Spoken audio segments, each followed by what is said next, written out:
نہ کوئی غم کرو نہ خوف، خوشیاں مناؤ جنت کی جس کا تم سے وعدہ کیا گیا تھا۔ اللہ کی ربوبیت پر اطمینان جب انسان کو ہو جاتا، میرا رب اللہ ہے، ربی اللہ، انسان کے لیے نہ کوئی کھٹکا، نہ کوئی خطرہ، نہ کوئی خوف، نہ کوئی حزن۔ جو کچھ ہو رہا ہے کس کے اذن سے ہو رہا ہے؟ اللہ کے اذن سے۔ اللہ کے اذن کے بغیر پتہ تک نہیں ہلتا۔ یہ کوئی اندھا بہرا مادہ نہیں ہے جس سے مجھے کوئی خوف ہو۔ اندھا بھینسا چلا رہا ہو اس سے تو ڈرنے کا ہر انسان کو ڈرنا چاہیے، نہ معلوم کس کو ٹکر مار دے، لیکن نہیں، اس کائنات کو چلانے والا ایک سمیع و بصیر خدا ہے۔ وہ جو میرا دوست ہے، میرا ولی ہے، اللہ ولی الذین آمنوا یخرجہم من الظلمات الی النور، اللہ اہل ایمان کا ولی ہے، ساتھی ہے، پشت پناہ ہے، مددگار ہے، حمایتی ہے۔ بتائیے جسے یقین ہو جائے کہ اللہ میرا مددگار، اللہ میرا محافظ، اللہ میرا پشت پناہ، اللہ میرا حمایتی، اس کے لیے کوئی خوف ہوگا؟ اس سے کوئی ڈر ہوگا؟ میں مثال دیا کرتا ہوں ایک بہت سادہ، پنجاب کے دیہات کی۔ تو بڑا چودھری ہے اور کوئی غریب کسان ہے، اس غریب کسان کے جانوروں کو ہر وقت اندیشہ ہوگا چوری کا، کوئی میری بھینس کھول کر نہ لے جائے، کوئی میرا بیل کھول کر نہ لے جائے۔ لیکن جس کے بارے میں یہ سب کو معلوم ہو کہ وہ جو بڑا چودھری ہے وہ اس کا دوست ہے، اس کی بچیا کو کوئی خوف ہوگا؟ اس کی بھینس پر کوئی ہاتھ ڈالے گا؟ اسے کوئی اندیشہ ہوگا؟ نہیں۔ کیوں؟ کہ وہ بڑا چودھری، بڑا اس کا یہاں کا سردار، جاگیردار، سب کو معلوم ہے وہ میرا دوست ہے، کوئی میرے خلاف اقدام نہیں کر سکتا۔ اس دنیا میں یہ چھوٹی سی بات اگر آپ کے دلی اطمینان اور سکون کا باعث بن سکتی ہے تو ذرا تصور کیجئے۔ میں لفظ تصور استعمال کروں گا صرف اس لیے کہ اس کا ہم جس کو کہتے ہیں ادراک اور شعور کر نہیں سکتے، اگر کے ساتھ کر سکتے۔ اگر یقین ہو کہ اللہ میرا مددگار اور یقین ہو کہ اللہ ہر آن میرے ساتھ ہے، پھر کوئی خوف؟ کس کا خوف؟ کوئی شے اللہ سے بالا تر ہے؟ کوئی قوت اس سے زیادہ طاقتور ہے؟ کوئی اس کے ارادے کو بدلنے والا ہے؟ کوئی اس کی مشیت کے آڑے آنے والا ہے؟ یہی بات ہے جو حضور نے فرمائی، یہ ایمان کا حاصل ہے لب لباب، کہ دیکھو اچھی طرح اس بات کو ذہن نشین کر لو، اگر تمام انسان مل کر تمہیں کوئی نقصان پہنچانا چاہے نہیں پہنچا سکتے، مگر جو کچھ اللہ نے لکھ دیا ہو، اور تمام انسان مل کر تمہیں کوئی نفع پہنچانا چاہے نہیں پہنچا سکتے، مگر وہ شے جو اللہ نے طے کر دی۔ آپ پھر میں کہوں گا ذرا طاری کیجئے، اسے فرض کیجئے، اسے سوچئے، اگر اس حدیث پر ہمارا دل ٹھکا ہوا ہو تو کسی سے ڈر ہوگا؟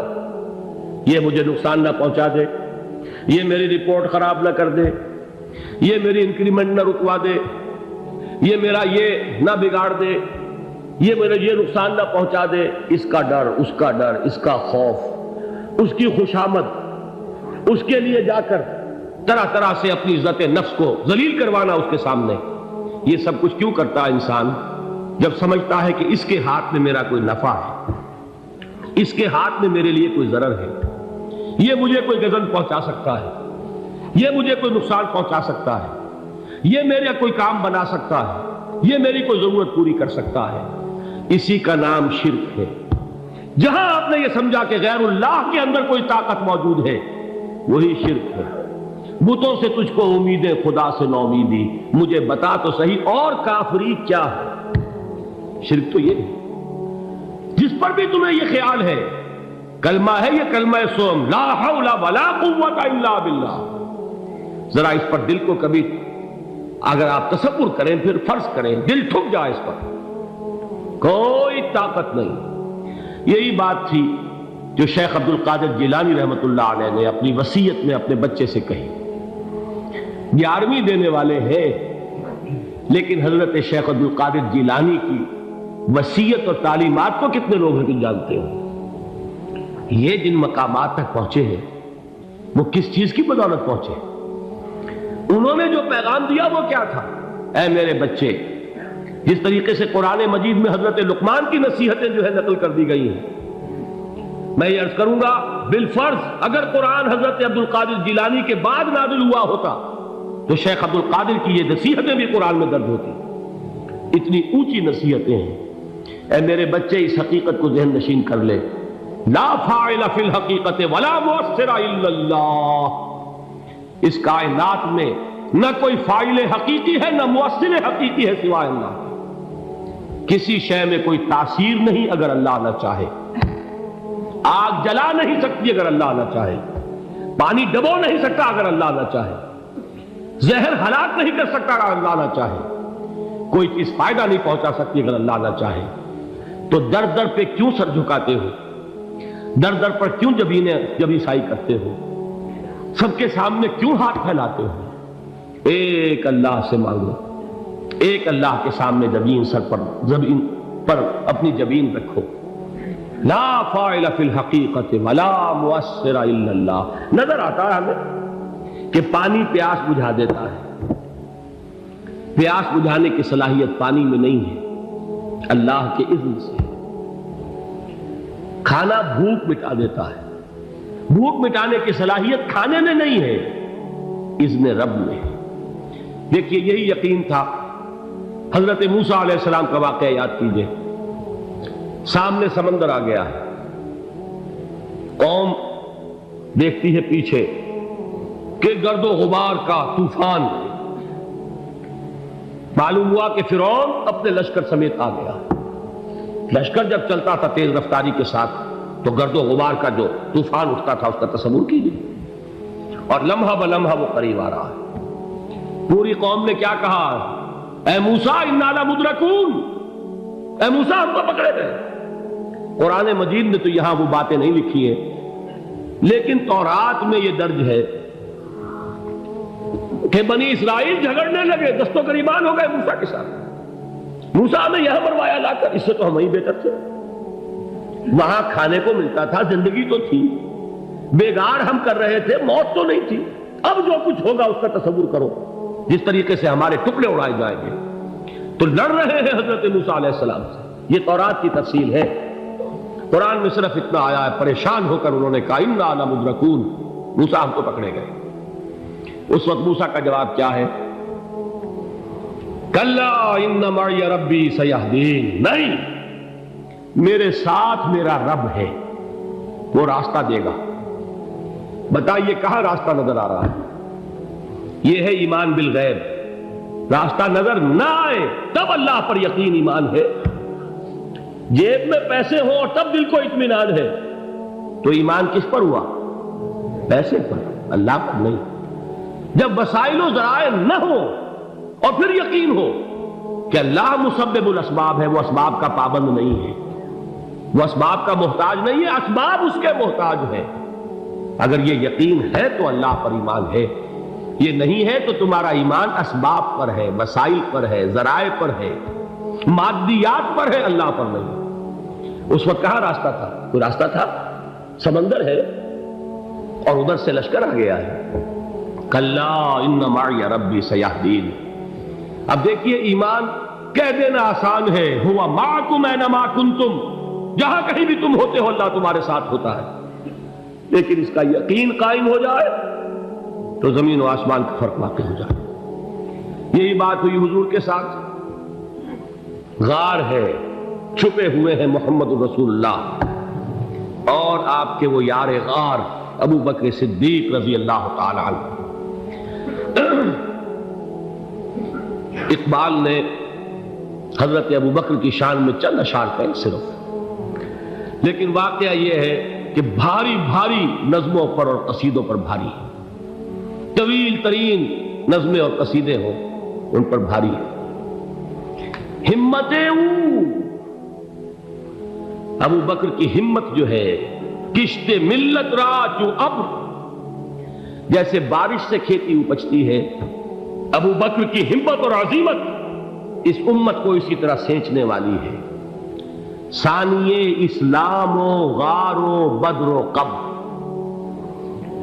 وہ دوسرے تھے اسلام میں، دوسرے پہلے کون تھے؟ انا اول المومنین، حضور فرماتے سب سے پہلا ایمان لانے والا میں، دوسرے ابو بکر۔ ویسے ہمارے ہاں یہ چلتا ہے اختلاف، حضرت علی پہلے ہیں کہ حضرت ابو بکر پہلے ہیں، لیکن اس میں بڑی خوبصورت تطبیق قائم کی ہے علماء نے، اور بہت صحیح ہے۔ چار کے بارے میں فیصلہ ہی مت کرو کہ کون پہلے، ان کی ایک عجیب تقسیم کر دی ہے۔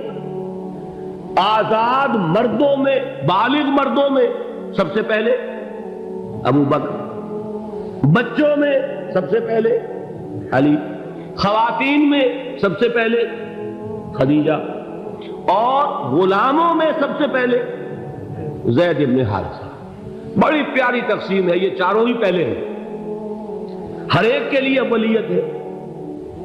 اور واقعہ یہ ہے کہ اگر زمانی اعتبار سے تعین ہوگا تو پہلے خدیجۃ الکبریٰ آئیں گی رضی اللہ تعالی عنہ، کسی اور سے بات کرنے کی نوبت بعد میں آ سکتی ہے، پہلے تو اہلیہ محترمہ سے بات ہوئی، آتے ہی پہلی وحی ہوئی ہے، ابھی تبلیغ کا حکم نہیں تھا، کس کو بتایا واقعہ؟